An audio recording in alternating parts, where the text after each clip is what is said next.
আসসালামু আলাইকুম বন্ধুরা, যারা এখনো আমার চ্যানেলটা সাবস্ক্রাইব করেন নাই অবশ্যই সাবস্ক্রাইব করে দিবেন। গল্প শুরু করা যাক। আদিত্য নিজের শরীরের বাড়ির চামড়া জ্যাকেটটা খুলতে শুরু করলো। তুই কি কোনোদিন মানুষ হবি না আদিবা? আদির রাগে কথাগুলো বললো। জানি না কেন সবসময় ভুল করিস তুই, আর শাস্তি হিসেবে পেতে হয় আমাকে। আদিত্য নিজের গায়ে গরম জ্যাকেটটা আদিবার উপর এক প্রকার ছুড়ে দিয়ে বলল, এটা জোরে বসে থাক, আর একটা কথা যদি বলিস তবে সত্যি সত্যি বাস থেকে নামিয়ে দেব। আদিবা জ্যাকেটটা হাতে নিতে আদিত্য শরীরে উষ্ণতা অনুভব করলো। যে মানুষটা কিছুক্ষণ আগে তাকে মারার জন্য হাত তুলেছে, সে মানুষটা এখন তার হাড় কাঁপানো শীতে নিজের জ্যাকেটটা তাকে দিয়ে দিল। আদিবা চুপচাপ জ্যাকেটটা পরে নিল। জ্যাকেটের ভেতর আদিত্যর পারফিউমের করা গ্রান আর উষ্ণতা আদিবার ক্লান্ত শরীরের এক মুহূর্তের জন্য এক অদ্ভুত নিরাপত্তা দিল। অন্যদিকে আদিত্য শুধু একটা টি শার্ট পরে জানালার বাইরে তাকিয়ে আছে। তার চোয়াল শক্ত হয়ে আছে রাগে অথবা ঠান্ডায়। বাইরের হিম শীতল হাওয়া বাসের জানালা ফাঁক দিয়ে এসে তার গায়ে লাগছে, কিন্তু সে নির্বিকার। আদিবার জ্যাকেটটা টেনে টনে শরীরে জড়িয়ে নিল। সে দ্বিধা নিয়ে আদিত্যের দিকে তাকালো। আদিত্য শক্ত চোয়াল করে ঠান্ডা নীল হয়ে আসা হাত দেখে আদিবার অনুশোচনা হলো। সে খুব নিচু সরে বলল, ভাইয়া তোমার ঠান্ডা লাগবে না? আদিত্য জানালার দিক থেকে মুখ না ফিরিয়ে নির্লিপ্ত ভাবে জবাব দিল, লাগবে আর কি করা যাবে, বরাবর তো এমনটাই হয়। ভুল করিস তুই আর শাস্তি পেতে হয় আমাকে। সেজে গুজে কলেজে যাস তুই আর তার জন্য মারামারি করতে হয় আমার। আসলে তোর জন্মই তো হয়েছে আমাকে জ্বালানোর জন্য। দেখ, আমাকে কাপড় না এনে ভুল করলি তুই, কিন্তু এখন এই ঠান্ডা জমে যাওয়ার শাস্তি ভোগ করতে হবে আমাকে। আসলে তুই আমার জীবনে এক অদ্ভুত উপহার, যে উপদ্রব থেকে আমাকে মুক্তি নাই আদিবা। আদিত্যর কথাগুলো শুনে আদিবা এক মুহূর্তের জন্য স্তব্ধ হয়ে গেল। সে বড় বড় চোখ করে আদিত্যর দিকে তাকিয়ে রইল। এই প্রথম আদিত্যের উপর তার রাগ হলো না, বরং এক অদ্ভুত বিস্ময় তাকে গ্রাস করলো। সে ভাবতো আদিত্য শুধু তাকে ছোট করার জন্য শাসন করে, তাকে বন্দি বা রাগানোর জন্য মারধর করে। কিন্তু আদিত্যের এই কথাগুলো ভিতরে লুকিয়ে থাকা তীব্র অধিকার বোধ আর নীরব ত্যাগের কথা সে কোনোদিনও অনাক্ষরেও ভাবেনি। আদিত্য কি তবে আর তাকে এভাবে পাহারা দেয়? তার জন্য কি সত্যি আদিত্যকে বাইরের জগৎ থেকে প্রতিনিয়ত লড়াই করতে হয়?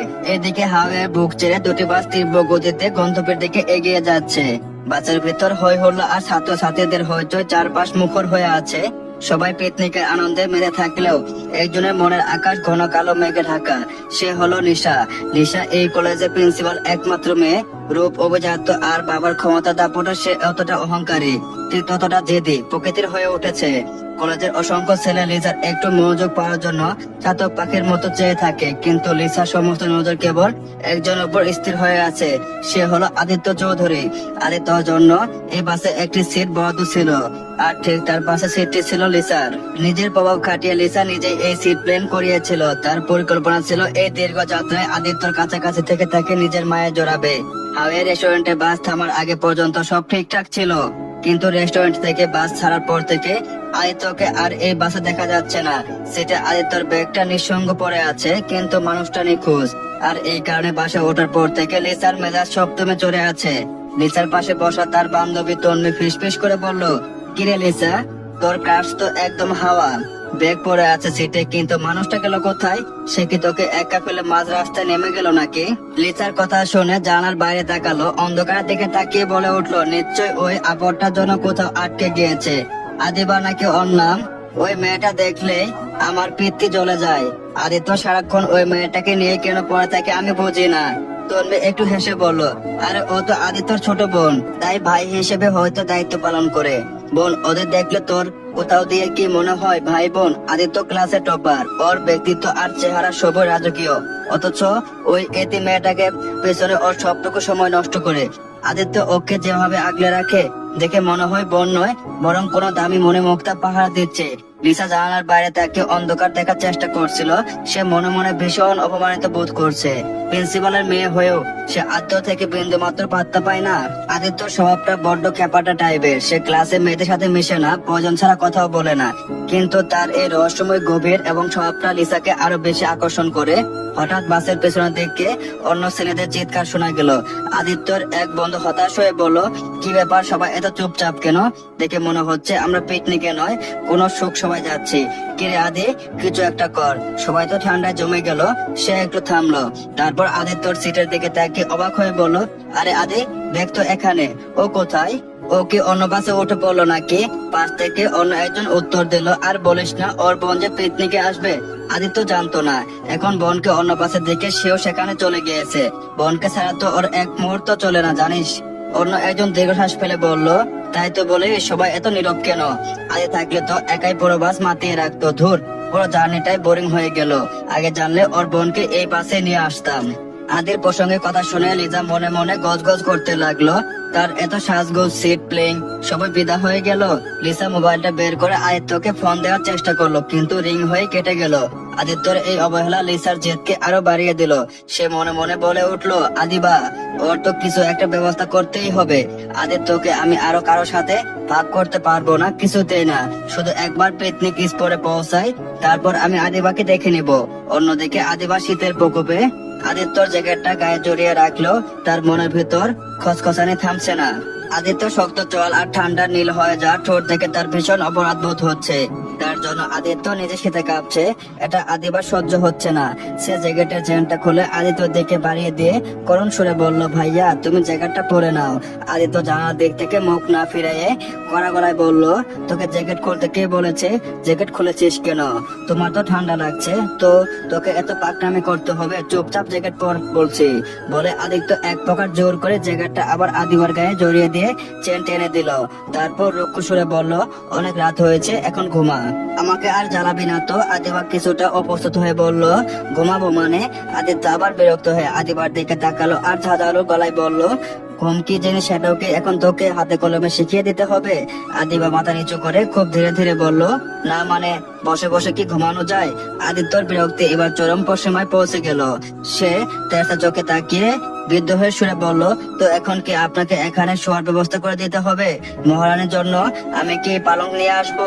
আদিবা মাথা নিচু করে আমতা আমতা করে বলল, না ভাইয়া, তা বলেনি। তবে আদিবার কথা শেষ হওয়ার আগে আদিত্য এক প্রকার হ্যাঁচকা টানে আদিবাকে নিজের কাছে টেনে নিল।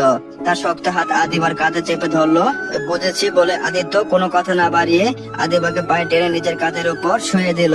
আদিবা কিছু বোঝার ওঠে আগেই দেখলো আদিত্য কিছুটা নিচু হয়ে বসেছে, যাতে আদিবা আরাম করে মাথা রাখতে পারে। আদিবা প্রথমে প্রচন্ড জড়সড় হয়ে থাকলেও আদিত্যের শরীরে ওষা তাকে আচ্ছন্ন করে ফেললো। সে অবচেতনে আদির হাতটা নিজের বুকের কাছে শক্ত করে আঁকড়ে ধরলো। আদিও তাকে জড়িয়ে নিল। আদিত্যর কাঁধের হাড় আদিবার গালে লাগলো, কিন্তু আপাতত আদিত্যকে তার ভয় লাগছে না। এই স্পর্শ ভয়ের চেয়ে নির্ভরতা বেশি মনে হচ্ছে। এদিকে বাসের ভেতর সবাই ঘুমিয়ে পড়েছে। সারা সামনের দিকে ঘুমাচ্ছে। সবাই জানে আদি আর আদিবা ভাই বোন, তাই এত ঘনিষ্ঠতা কারো কাছে দৃষ্টকটু মনে হলো না, বরং মনে হলো এক ভাই তার ছোট বোনকে পৃথিবীর সমস্ত বিপদ থেকে আগলে রাখার চেষ্টা করছে। অন্ধকার ছেড়ে বাস ছুটে চলছে। আদিবা ঘুমানোর চেষ্টা করছে, কিন্তু আদির চোখে ঘুম নেই। পাথরের মূর্তির মতো অন্ধকারের দিকে তাকিয়ে রইল। ভোরের আলো যখন বাসটি গন্তব্যে এসে পৌঁছালো, আদিবার তখনও পুরোপুরি ভাঙেনি। আদিবার কাঁধে মাথা রেখে সে নিশ্চিন্তে ঘুমাচ্ছে। আদিত্য তাকে আলতো করে ধাক্কা দিয়ে বলল, এই উপদ্রব, উঠ, পৌঁছে গিয়েছি। আদিবা ধরপড় করে চোখ মুলে তাকালো। লজ্জা আর আড়ষ্টাতে আদিবা দ্রুত সোজা হয়ে বসলো। আদিত্য কোনো কথা না বলে নিজের জায়গাটা আদিবার গায়ে আর এক টানে নিয়ে বাস থেকে আগে নেমে গেল। অন্যদিকে লিসা বাস থেকে নেমে অনেক আগে থেকে দাঁড়িয়েছিল। তার চোখ দুটো যেন শিকারী বিড়ালের মতো আদিত্যকে খুঁজছে। যখন সে দেখলো পেছনে বাস থেকে আদিত্য নামছে, সে হাসি মুখে এগিয়ে গেল, কিন্তু তার হাসি মুহূর্তে জমে গেল। আদিত্য ঠিক পিছনে তার দামি চামড়ার জ্যাকেট পরে আছে আদিবা। আদিবার চোখ মুখ ঘুমে লাল হয়ে আছে, আর আদিত্য ঠান্ডায় কিছুটা কুঁকড়ে থাকলেও তার চোখে এক অদ্ভুত তৃপ্তি। লিসা দ্রুত পায়ে হেঁটে আদিত্যর সামনে গিয়ে পথ আগলে দাঁড়ালো আর তীক্ষ্ণ কণ্ঠে বলল, আদিত্য, তুমি এই বাসে ছিলে? আমি তো ভাবলাম হাইওয়েতে কোনো ডাকাত তোমাকে তুলে নিয়ে গিয়েছে। আমার পাশের সিটটা সারা রাত তোমার জন্য হাহাকার করেছে, জানো? আদিত্য লিসার দিকে এক পলক তাকিয়ে খুব অবহেলার সাথে বলল, আদিবা একা একা কোথাও যায় না তো, তাই ওর সাথে থাকাটা দরকার ছিল। যাই হোক, এখন পথ ছাড়ো লিসা, আমার প্রচন্ড মাথা ব্যথা করছে। লিসা আদিবার দিকে ফিরে এক বিচিত্র হাসি দিয়ে বলল, ও আচ্ছা, তা আদিবা তোমাকে পাহারা দিতে গিয়ে তোমার ভাইয়ার শরীর খারাপ হয়ে গেল? বেচারা শীতে জমা যাচ্ছে আর তুমি ওর জ্যাকেট পরে আরামে ঘুরছো। বাহ, কি চমৎকার ভালোবাসা তোমাদের। চলবে তো। গল্পটা কেমন লাগলো অবশ্যই জানাবেন। আর হ্যাঁ, যারা এখনো আমার চ্যানেলটি সাবস্ক্রাইব করে নাই অবশ্যই সাবস্ক্রাইব করে দেবেন। সবাইকে ধন্যবাদ।